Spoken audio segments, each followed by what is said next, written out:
This gave me legit chills. I love the story and vibes this one gave off. I love how realistic this scenario is and the storyline. 100 out of 10. This is one hell of a bang. Goat has returned. Absolutely. This was It was a matter of time. Oh my It was God. worth the wait. Nova's This is so back. much more Watching than you grow and long expand. journey. So, you guys really liked False Prophet. Well, I mean, if the comments, likes, and reactions from a lot of the friends and fans are anything to go off of. Did the algorithm like it?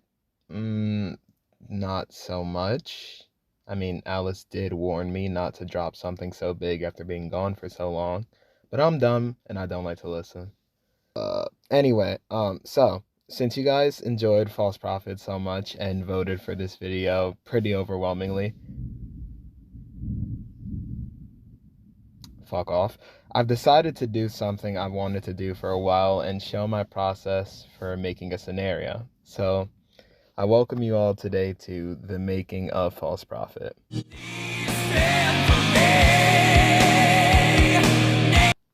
By the way, if you hear any more stuff like that in the background, it's kind of storming right now and I can't really do anything about it. I kind of just want to record this video and get it over with. So, yeah. The plan for False Prophet, like a lot of my ideas, came about in a sleep-deprived haze. And it was originally supposed to be like more grandiose than what happened in the scenario itself. The main plot was basically a play-by-play of what actually happened in False Prophet. Man becomes the leader of a cult, learns he's going to die of a terminal illness, makes a deal with the devil, people go missing. Cult leader becomes high off his own hubris, breaks the deal, and then he dies, and all hell breaks loose. The main differences between the original concept for False Prophet was Thunderflash, my bad.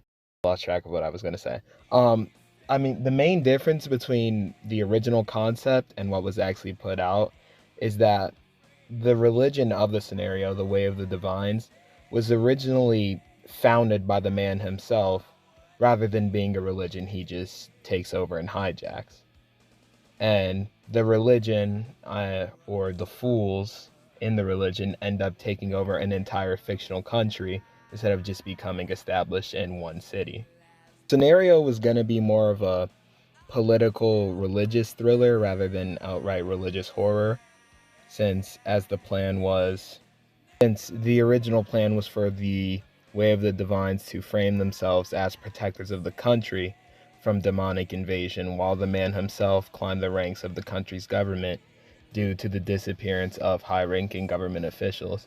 Kind of like what actually happens in the scenario, except people do claim it's a demonic invasion, but the religion itself actually says it's a test from the gods, and says that by worshiping them harder, the people will overcome it, and then, the man revises the deal with the woman, and, they do overcome it. So it's the same idea executed differently, which again is most of what happened with False Prophet.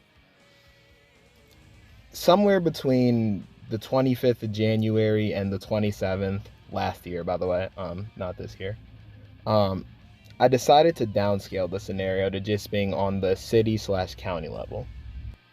I'm not sure exactly why I did this. I guess I thought it would just make more sense for it to be localized to one county rather than, an entire cult taking over a country. Originally, I planned for it to be out west, but I never really finalized where. I thought of somewhere in the Rockies that's rural and away from civilization, so maybe somewhere in rural Montana, Wyoming, or maybe even Utah or fucking Idaho, because almost nobody has a scenario based in those states. But it was never finalized and, didn't actually go through.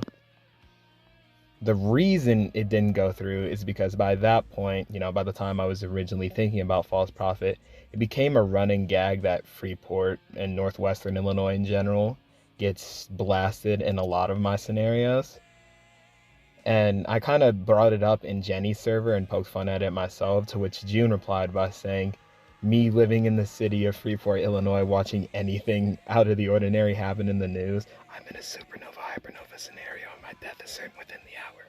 which I found so amusing that I asked whether or not I should make False Prophet take place in Freeport, to which she said that it should, and so that's where we get the foundation for what False Prophet is today. Emission, 999 to get in. Yeah. I'm for the outsiders, the introverts, the motherfuckers that don't fit in. Yeah. The drug abusers, codeine users. I was thinking about explaining how I put the story together, but I kind of already did that with conceptualization. I had the story planned out from the very beginning, start to end. It was just little plot stuff that I had to figure out where to put and when to put it, such as when the Faustian deal is made, broken, the city falls, etc., etc. So instead of rehashing what I already said, I think it'd be more interesting to go over how I came about the characters, because I have a lot to talk about with that. Starting with the titular protagonist, Draven Hetfield, aka the Man. Now, funnily enough, his name isn't actually like explicitly brought up anywhere in the story. It's kind of just like brought up in like a one-off news segment, because, you know, I didn't really think of a name for him until making that news segment. Like literally in the original script, his name isn't brought up anywhere. It's just I decided with that quote, oh hey, I haven't given this guy a name. And since I was listening to Metallica at the time, I thought, there we go, I got it. Is he actually related to James Hetfield in the scenario? No, but that would be funny as fuck. Like, you just got the front man of fucking Metallica learning that his brother or his cousin, whatever, just fucking took over a city, made a deal with the devil, and fucking died. How would you... No, maybe if that happened, we would have gotten a better album than Saint Anger, because, you know, they would have actually had interesting shit to talk about, or maybe they would have fumbled it like they did with Saint Anger. But anyways, Metallica rant aside, initially, like in the original concept, the story primarily focused on the Man and his antics to take over and undermine the city, or I guess the country more directly, with dedicated scenes of him actually cavorting with the woman and changing the way of the Divine's customs and stuff like that. But I felt like a lot of it was redundant, since it wouldn't really make a lot of sense to show, especially since the story in its original concept didn't actually focus too much on the cult and its customs, and it wasn't really planned to, outside of stuff like the infomercial. So I sidelined a lot of the Man's planning and plotting to put it in the narration rather than outright dedicating screen time to it. The narration itself was something I intended to have from the very start, since I was kind of tired of doing text walls like almost every other scenario does. Just, you know, fucking like a first person text wall where it's like, wow, I'm really scared right now, or some shit, because I found that incredibly corny, even though I used to do it myself. That's what we call creative evolution. People don't actually have to remain stagnant the whole time. Looking at you, YP. Looking at you, Ace. Looking at you, Clay. You can change shit up.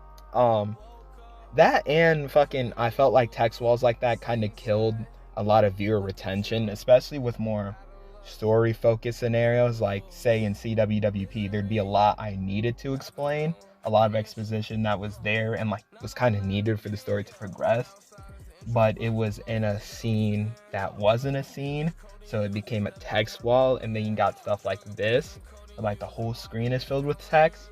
I thought that was dumb.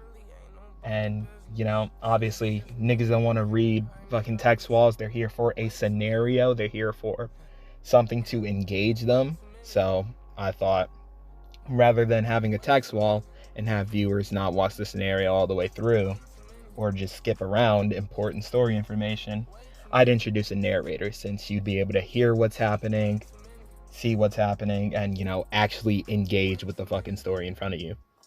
I also switched from making Draven the main protagonist to, you know, the protagonist, but kind of someone who just works in the background and pushes the narrative forward, allowing the scenario to be more anthological, since I felt having it be like an anthology kinda allowed me to explore the actual effects of his actions rather than solely focusing on him.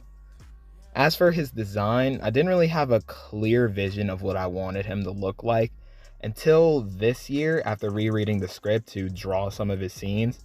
There's a line in particular that I forgot I wrote, something about virgins losing their purity to him as a part of him changing the rituals to venerate him, which at the time I was very disgusted by. I was like, why the fuck did I write that? And I almost wrote it out of the story because I didn't like it and a lot of its implications. But I figured, I'd keep it in because, Draven isn't a good person. He's a narcissist, he's self-serving, he's a megalomaniac. So having a line like that where it basically alludes to him, forcing himself or having women, degrade themselves for him as an act of service or piety would fit his character and show, just how much of an actual monster he is. In the vein of portraying him as this, sly, conniving, evil fucking piece of shit, I decided to make his design start off as pretty average and conventionally attractive to play into the idea that he's just a normal guy, and maybe, him looking, not entirely, what's the word I'm looking for? Him not looking like someone out of the ordinary, I guess, like a regular good-looking guy would allow for him to have a certain level of charm to better deceive the cult of fools or the way of the divines. Meanwhile, over time, as he begins to show more of his true ugly self, he'd actually begin to like morph, not morph, but like, you'd begin to see his actual body change because you realize that he's not actually this stand-up guy, he's actually a piece of shit. And so making him, ugly and not nice to look at, sort of reflects that monstrous personality. Which is also why in a lot of the frames I make him look like he's geeking the fuck out or like he's evil and maniacal. What ironically helps this is that, my art style and my art in general is just kind of ass. I don't really like my art. So, ass art plus ugly looking character makes him even more of an eyesore. I remember someone in a DM with me saying that they hoped the main villain would be hot so that they could lust after him. If they're watching this, let me know how you feel about that now. I'd really love to know how your opinion changed.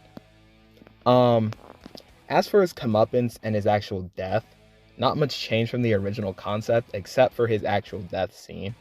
Originally, it was supposed to be fully animated and have his body shrivel up shortly after the woman kissed him to make it look like the woman literally sucked the life out of him. Pause.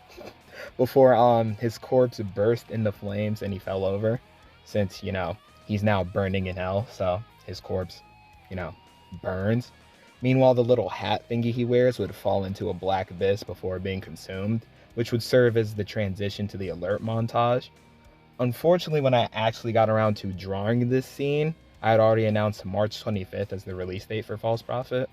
So I had to simplify the scene and have it just being him going from his distorted orangish hue to the red hue of the woman, which I felt was a good replacement, since instead of showing that how he's burning in hell, it shows how the woman claimed him, which is effectively the same thing because, if you pledge yourself to Satan, you're not going to heaven. You're obviously going to Satan's realm. Duh. As for the woman herself, I don't really have that much to say about her. She was never really meant to be anything more than a vague antagonist that operates in the shadows and occasionally makes her presence known when shit's about to go down. Though her design being a woman was indeed intentional, but it isn't actually her real form, technically. So my design philosophy around it was that lust is one of the 7 deadly sins, and Draven himself is a heterosexual man. So the most alluring figure to him would obviously be that of a woman. So the devil chose to manifest as a woman to further make itself attractive to Draven. If Draven were gay or perhaps a heterosexual woman, then the woman would not be the woman would be the man. Then the man would have to be the woman, or the man would have to be, I don't know, the gay man. I didn't think that far into it as to like how the names would change. I just thought like, Lucifer manifests to Draven as a woman because Draven, that would attract Draven. I actually kind of thought about making Draven gay because I felt like since the scenario's sort of critiquing religion and critiquing like blind devotion to religion, a lot of worldly religions, especially the Bible in general, scrutinize gay people. So I figured having the leader of a religion present themselves as outwardly heterosexual while potentially decrying homosexuality, yet being gay themselves behind closed doors would be like, a unique way, not unique, this has been done to death, but like, a way of criticizing and calling out religious hypocrisy. Because again, a lot of stuff like the Catholic Church or Islamic institutions have instances where pastors or fucking like high ranking or high respected officials publicly decry or even call for the harassment of gay people. Meanwhile, behind closed doors, you'll either find that they are gay themselves and are having, sex with dudes on the down low, or they're raping little boys, which is, far worse than fucking being gay.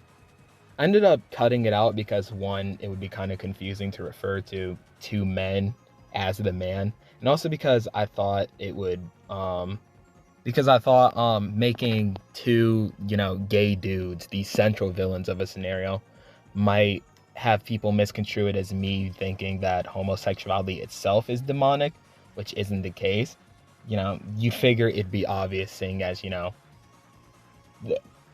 but apparently people don't like to actually read or use their eyes because I've been accused of homophobia before. So, I decided, never mind, fuck that. This was actually before I was being accused of it. I don't know why I'm saying that, but still, I decided I didn't want to run that risk, so I threw it out.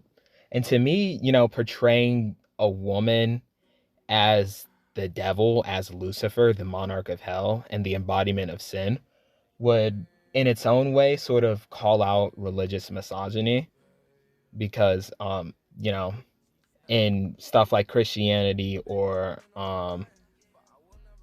Islam, oftentimes the story of Adam and Eve is used to paint women as inferior to men or naturally sinful or susceptible to temptation. So then again, the devil would appear as a woman because of that. If you can't tell, I don't really like organized religion. It's not really appealing to me. I don't like a lot of the messages found within it. I don't have a problem with religion per se, and I don't want, a lot of my anti-religious or anti-theistic work to make it seem like I actually hate religious people. Because if you're just a normal person, if you just want to practice it and it makes you feel comfortable, I don't have a problem with it. I consider myself to be agnostic. God could exist, God cannot exist. Religion and the otherworldly could be real. I just don't like it when people people use their religion as an excuse to be hateful or harass other people, especially when their religious texts themselves, kind of go against doing that. The whole Jesus struggles to remember where he told his followers to bully trans people shit. But ignoring, not getting into a debate about, religious philosophy and my religious beliefs, woman is a woman because Draven is het, and also because the Bible hates women, and women are sinful and evil according to the Bible and according to the Quran. So yeah. I don't really have that much to say about her because she isn't really that plot relevant. She's kind of just a disposable character that serves to give the viewer a peek into the way of the divines and then dies to the man's actions. However, I do remember that in the original concept, she was supposed to be much more malicious. She wasn't supposed to be a main villain or anything, just that she knew of the man's deal and she knew that he had infiltrated the way of the divines and that what he was saying was all a sham, yet she went along with it because she was making good with, aligning herself with the man. and only really served to like avert attention away from the disappearances and affirm everyone's faith so that she could keep making bank and the man could keep, banking off the tragedy. Instead, I went with her being pious and devoted, but relatively well meaning, who truly believed that the way of the divines was as it seemed and that the man was actually going to guide them through it. And thus, her well meaningness ended up leading to her becoming a victim of the man's treachery. This whole good person following bad people thing was actually one of the reasons I chose Dom for the role, because I know Dom and talked to her personally, and she is like a really sweet person. She's like a really kind person. She's definitely well meaning and tries to make the best of things, especially when she's being led astray by bad people. Like, she's not a bad person at heart. She just can, tend to be, swayed a certain way by certain people. Oh, did you just fucking use this as a moment to fucking call out Ace? Dude, it's been a fucking year. Drop that shit. No. That nigga tried to implicate me for his fucking stalking problem and did a lot of other terrible shit. He can go burn in hell. I don't give a fuck. Anyway, don't really have much more to say because the preacher isn't really that important of a character. I think she's just like, serves as that nice little medium of how people can, even good people can be led astray by bad actors. And I really like Dom's performance. I think she did a really good job. Dom, if you're watching this, hi. I might need you to voice act again. I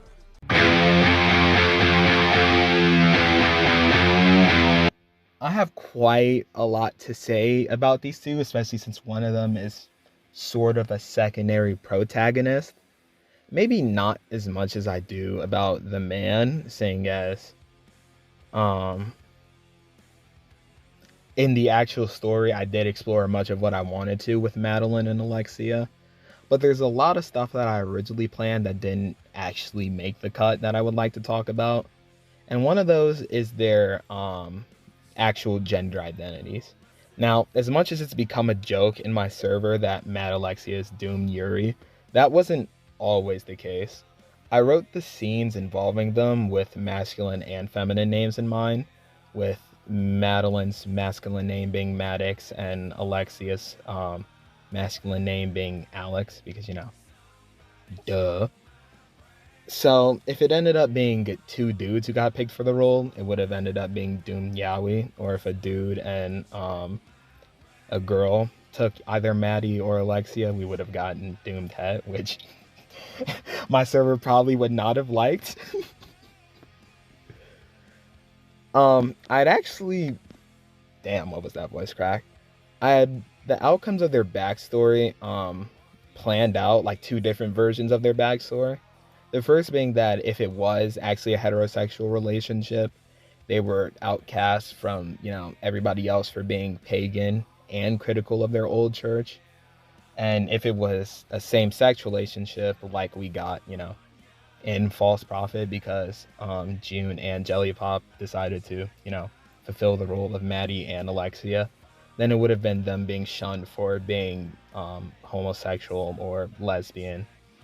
If, say, fucking two dudes again picked it instead of two women. You can still see the influence of the heterosexual backstory when Maddie laments about the loss of Alexia, because she brings up how the way of the divines accepted her more than her old church ever did, which again was something the original heterosexual backstory touched on. However, Miss Juniper Slooniper and I don't actually know how to pronounce the gender neutral term for Mr./Mrs. Anyway, Jelly Pop came through and gave us False Prophet Yuri, so we don't have to worry about whether or not it would have been Het or Yaoi, because it wasn't. Don't want to spoil like some of Maddie and Alexia's deeper backstory, since Christ Illusion is planned to go more in depth about it. Not planned, it is going to go more in depth about it. I'm the fucking creator. Why am I saying this like I'm... Is that a fucking cat? What?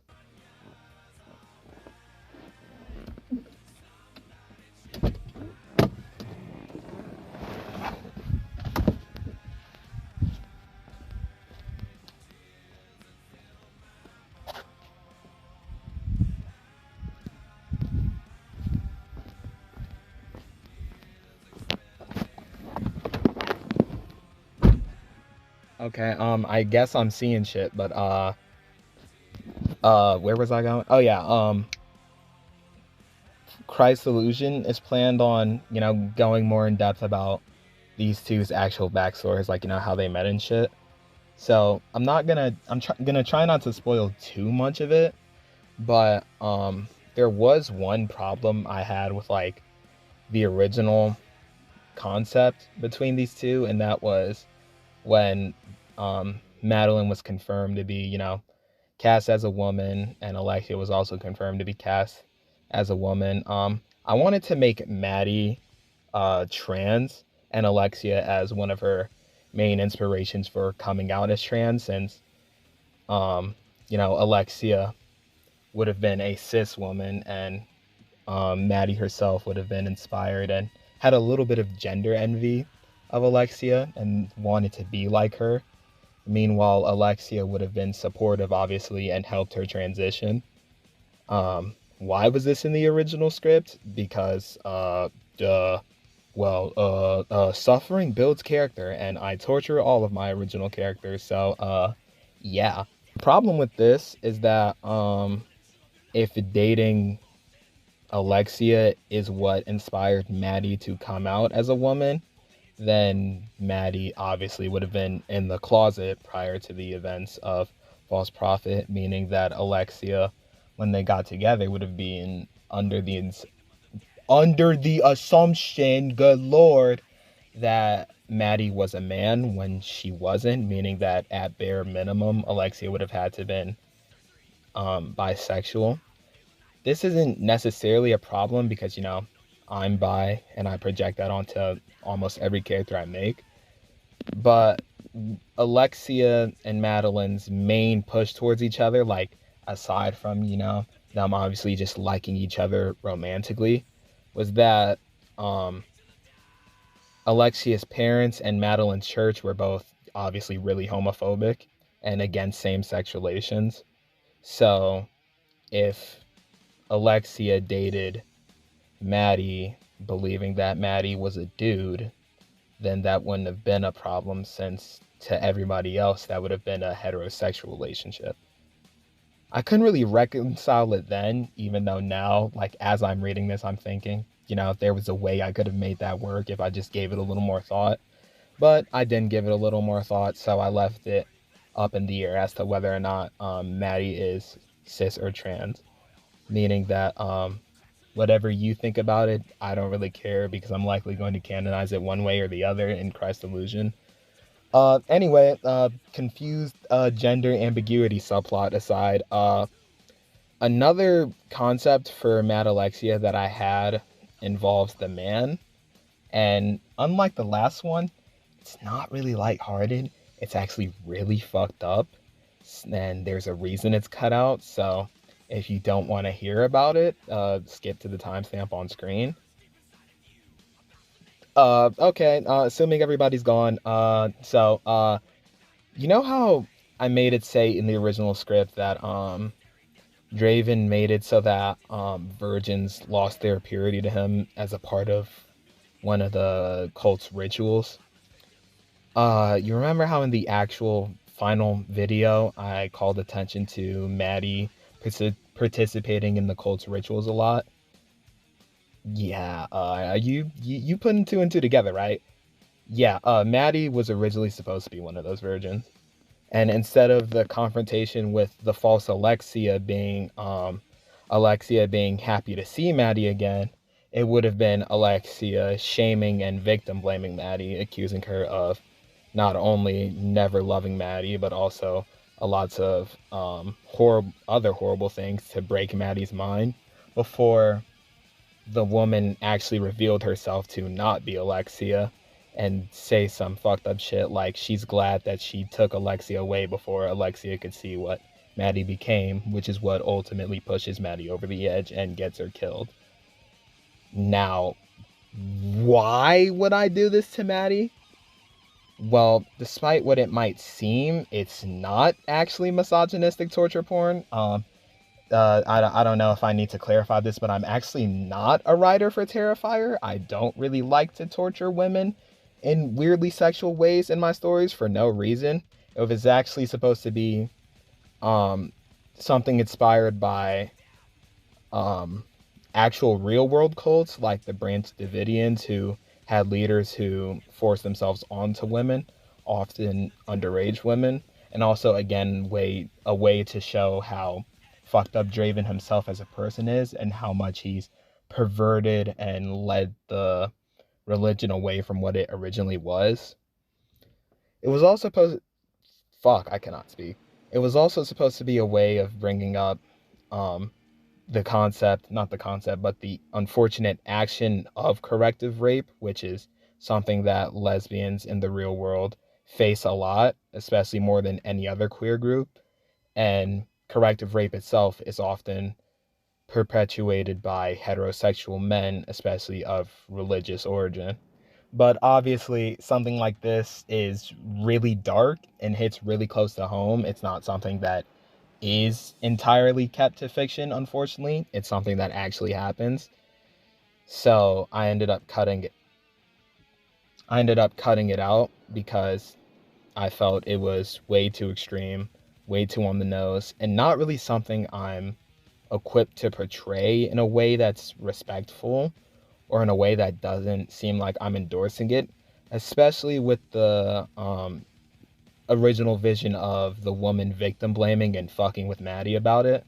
I felt like that in particular would have been, portraying the wrong message that, that's actually how I feel about women who do stuff like that and how I actually feel about victims, which just isn't true. So, for the sake of being respectful to actual victims and not feeling like I could portray that sort of thing in a respectful way, and for the sake of not making this scenario completely fucking edgy, and for the sake of not having my own reputation ruined, I ended up cutting it out and just going with the woman impersonating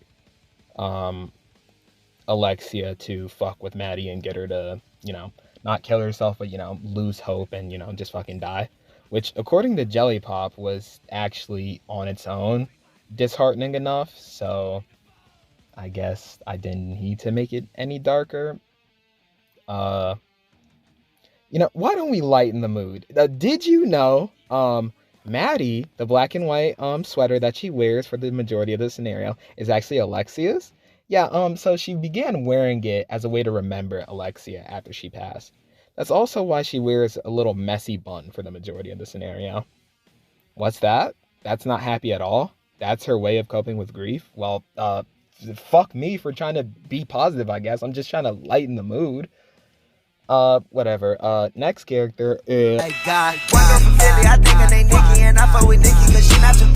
So, for the Foreseer, I don't actually have that much to say about him either, because, again, he wasn't really supposed to be that big, at least not yet. He was just supposed to serve as the voice for the Christian reaction to the way of the divines, since, obviously they were being infiltrated by Satan, and as a sort of enlightening figure to Maddie, since she's someone who was originally Christian and then converted to the way of the divines, and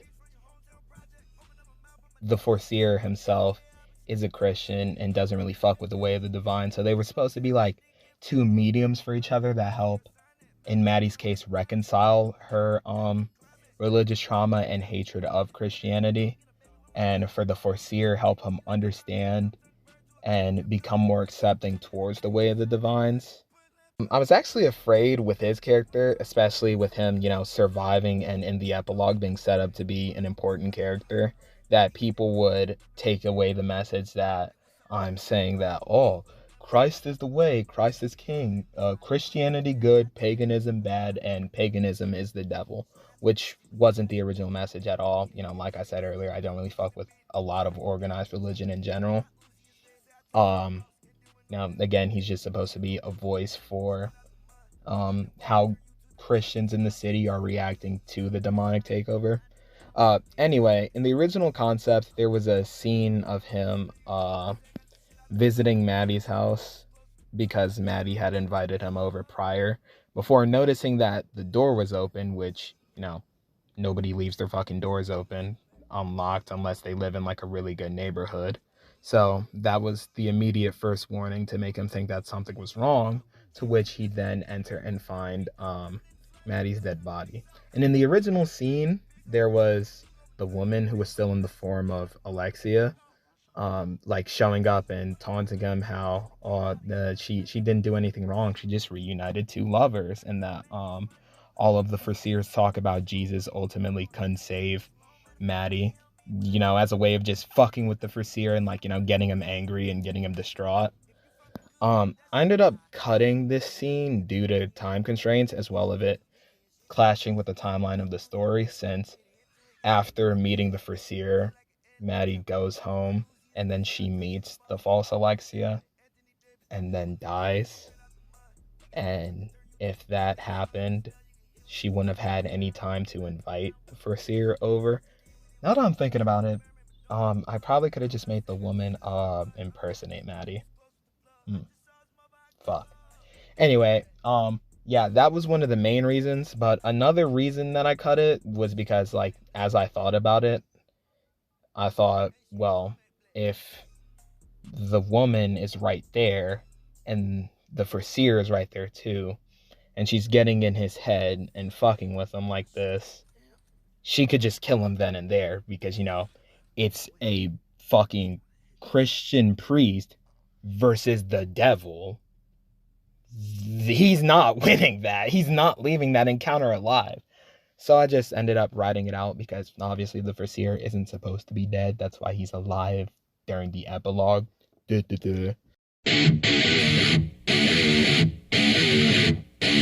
So False Prophet was always intended to be a mixed media scenario, with the main two selling points of the scenario supposed to be the analog horror aspect, obviously, and the cutscenes, or whatever you want to call them. It's not the first time that I've done something like this for my scenarios. I did it all the way back in 2022 with CWWP and Pangea Remastered. And then I revisited it in 2023 with the Nature's Dryad series. But my art was hot doo-doo dog shit back then. So, yeah, I didn't do it a lot. It's not really much better now, honestly. But, I mean, look at these two drawings and tell me which one is less visually offensive to your retina. If you say the one on the left, we might have to track you down, find where you live, and then burn you at the stake like a witch. Because, with the one on the left, this render, not the one on the left, the one on the right, that render of Caitlin Stacy, that one actually looks serviceable. With this render of Maddie, that one also looks serviceable. Matter of fact, I might even find this a little endearing and cute. This, on the other hand, is a fucking eyesore and never should have been on my channel at all. Yeah, as I said, the drawn cutscenes were always planned from the start, but the whole slideshow nature of them, that being like segments kind of just like fading into one another, was only really intended for the narration segments. I had planned on actually having those scenes be fully animated, but I ended up trying to do that, like actually do frame by framing, and then I remembered why I gave up on being an animation YouTuber. So I stuck with this slideshow animation style for the entire thing. Will that change for Cry's Solution? Who knows? Maybe it will, maybe it won't, and if it won't, then don't expect Cry's Solution to be out in 2025. The mixing of animated characters with photographic backgrounds was also intentional. Half because I'm too lazy and too shit at drawing backgrounds to actually do it, but also to intentionally create a sort of tonal whiplash that's supposed to disconnect you from the scenario in a sense. Like, it's intentionally supposed to look off and weird so that you think like, hey, these are animated characters in a like real world photographic setting, to draw your attention to said animated characters, since that's what the scene is going to be about. So if they stick out like sore thumbs, you're going to focus on them and what's actually happening. Obviously, since it's an EAS scenario, there's going to be EAS alerts. Duh, that was planned from the start. But I was actually hesitant on whether or not False Prophet would count as an EAS scenario, since technically there's a lot more cutscenes and, narration than there is alerts, but I needed money, so I ended up calling it an EAS scenario. The analog horror aspect was also intentional and planned out from the start, and I went with analog horror rather than, say, digital horror or just a regular EAS scenario, was because I felt like the analog era, like from the 80s to 2000s, was sort of like the prime time for cults, since it was when mass media like television and the news existed.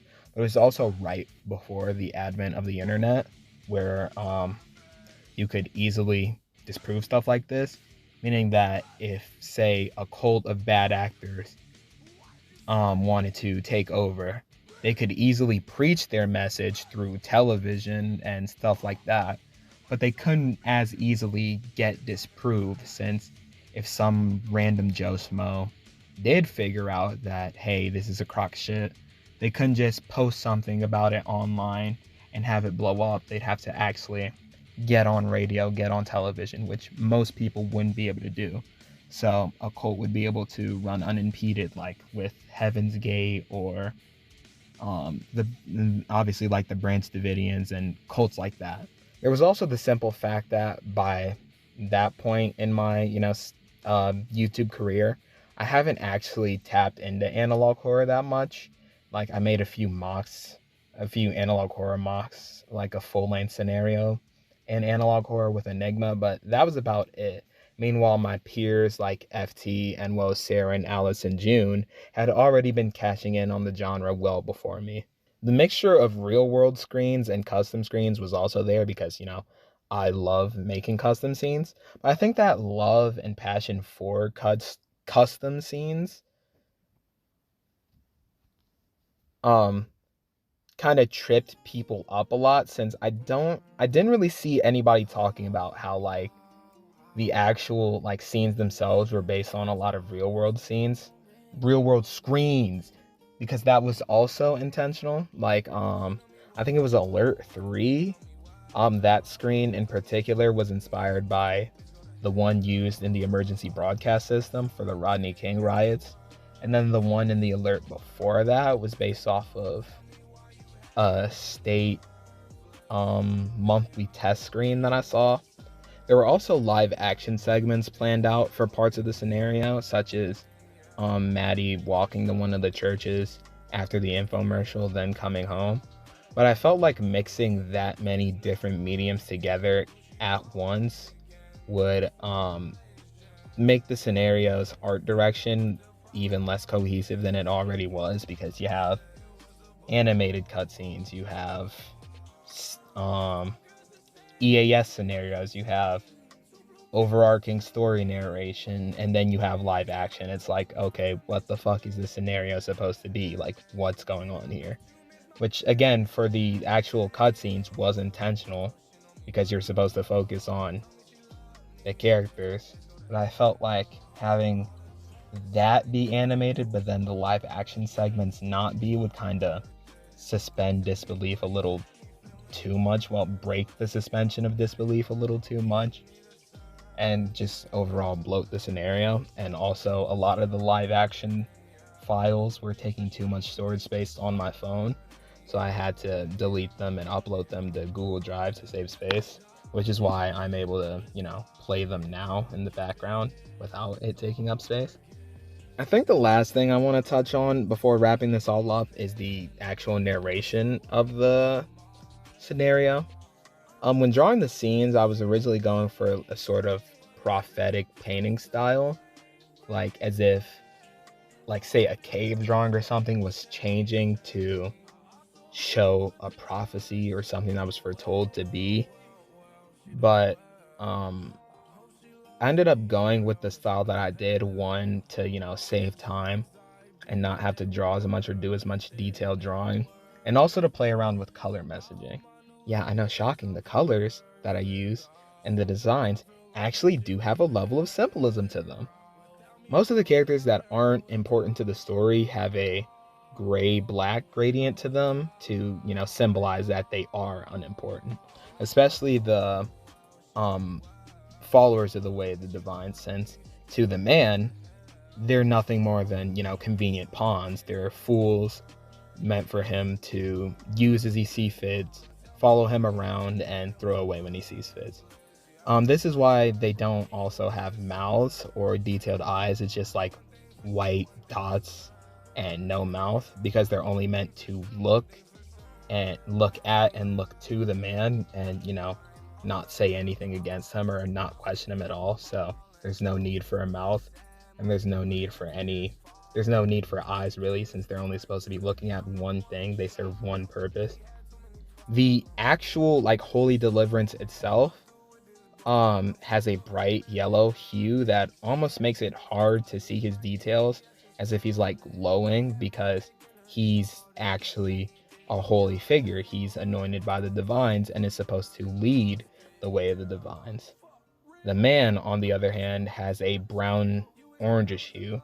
It's technically a shade of yellow because he is that holy figure, but it's only in title. He isn't actually anointed by the divines.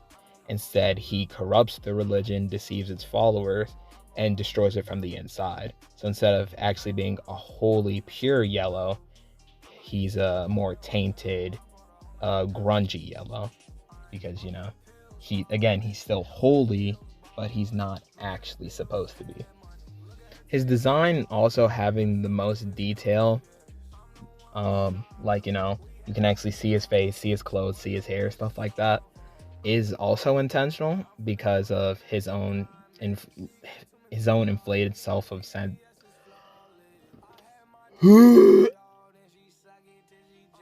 His own inflated sense of self-importance. He's the main character of the scenario. He's the big shot. He's the man who deceived all the fools. So you should see all of them. You should see every bit of them and see how great he is. The woman, on the other hand, she's red because, the devil's commonly portrayed as red-skinned. Red is associated with evil, blood, and a lot of other not nice connotations. She's also unlike the man or the fools or any other character, really, in that she's detailed, but also not. Her eyes are detailed, you can see what's going on, you can see her expression, but she doesn't really appear with a mouth. And in scenes where she does have a mouth, she doesn't have any eyes to go with it. And that's done intentionally to show her inhumanity and alienness to both the man, the fools, and the viewers, because she's not like any of them. She's her own thing. She's the devil, I think I actually call attention to this in the narration where it said that she speaks to the man, but her mouth doesn't move because she doesn't need to. She can just speak to his mind and appeal to his desires. This is why when she finally manifests in the final scene, she's originally grayed out like everybody else, because to the man, she's just an unimportant servant girl, until he actually falls into her arms and is caught by her, and thus forced to actually give her some attention and actually consider who she is, which is why she then becomes, fully detailed, unlike the rest of the characters who are just a color gradient and partially detailed. This is also why in the final scene the man turns red, because he broke his deal, and so he's claimed by the woman now. And this color motif of red being the devil was used again in the ending, except for the Foreseer, because he's portrayed as blue, and blue is the opposite of red, just like Christ and Christianity in general is the opposite of Satan and the devil. It's not that deep, but at the same time, a lot of the stuff you wouldn't really get at a surface level. Even with deeper analysis, you probably wouldn't be able to understand. So I wanted to talk about them here because I'm a nerd. I couldn't really find anywhere to put this stuff, and it's not really that important anyway. It's just kind of fun facts and interesting tidbits. I know at the beginning I said that the actual religion itself wasn't supposed to be that important, but as I actually worked on the scenario, that began to change because I actually, got interested in the actual religion aspect of it. A lot of the churches mentioned in the scenario are just inverted names of the actual churches in Freeport, since in this timeline, the Way of the Divines and Christianity are both popular in the city. So the Way of the Divines would actually have established churches and maybe even a number of churches to rival Christian churches, since they're both popular religions. The tribe that founded the Way of the Divines was also chosen intentionally, since the Winnebago people have historically lived in northwestern Illinois and surrounding areas like southeastern Iowa, southwestern Michigan, and even as far north as Minnesota, which, fun fact, is also why Winnebago County is named the way it is in the real world. Fun fact about this, actually, Setwakwa isn't actually a Winnebago word, it's a Lakota word. And it originally wasn't even intended to be the name of the founding deliverance in False Prophet at all. It was intended as a surname for Alexia, a different character who is mentioned as like a, fun little Easter egg in False Prophet, but isn't actually important to False Prophet. She's important to an entirely different project of mine. I didn't use it for her because she's not Lakota or Winnebago, so it wouldn't make sense to use that as her surname since she's not of those nations. But I still want to use the name somewhere in my works, so if I have any Winnebago or Lakota viewers, my bad for appropriating your names and using them incorrectly. You get to be featured in a shitty analog horror video, so yeah. Speaking of appropriation, the Way of the Divines actually being founded upon like Native American religion and paganism in general, as well as Draven being, a white man, is not unintentional. False Prophet was intended to get woker and woker the more layers you peel back and the more you look into it. This idea was kind of touched on in the infomercial as a sort of, little breadcrumb for you to investigate, to like pique your interest to investigate further, since the white settlers didn't initially accept the Way of the Divines and came into conflict with the Native American worshippers, but ended up coming around to it and eventually integrating to it or living alongside them peacefully. The word I was looking for there was coexisting. I'm a mess. I'm really hot right now, and my mouth is dry right now, so I'm very hazed. I'm very confused right now. Coming to think about it, those guys in the scenario who like actually coexisted with the Way of the Divines or converted probably hate Draven's guts for turning to religion like that. Anyway, I think that's the last thing I want to say about the whole process around False Prophet. It's not really even a process, really. It's more so director's commentary. And even then, it's not really that. It's just kind of random thoughts I had while making the scenario, strung together with no rhyme or reason. Even this video itself, I'm kind of just like drawing from what I wanted to say and what I remember. Like, I have a script and I'm somewhat reading from it now, but I'm also deviating from it a lot, which is half the reason why I'm getting so confused and tripped up when I talk and I go on tangents a lot. Either way, I hope you enjoy learning about and seeing the process, because I enjoyed making the scenario and I really wanted to talk about something like this for a long time and share my dumb gayness, gay autism with you guys. If you haven't seen False Prophet, go see it. If you have seen it, go see it again. Give me money. I should have more content on the way soon. So stay tuned for that. Until then, I suck at ending videos, so I'll just end it here. Bye.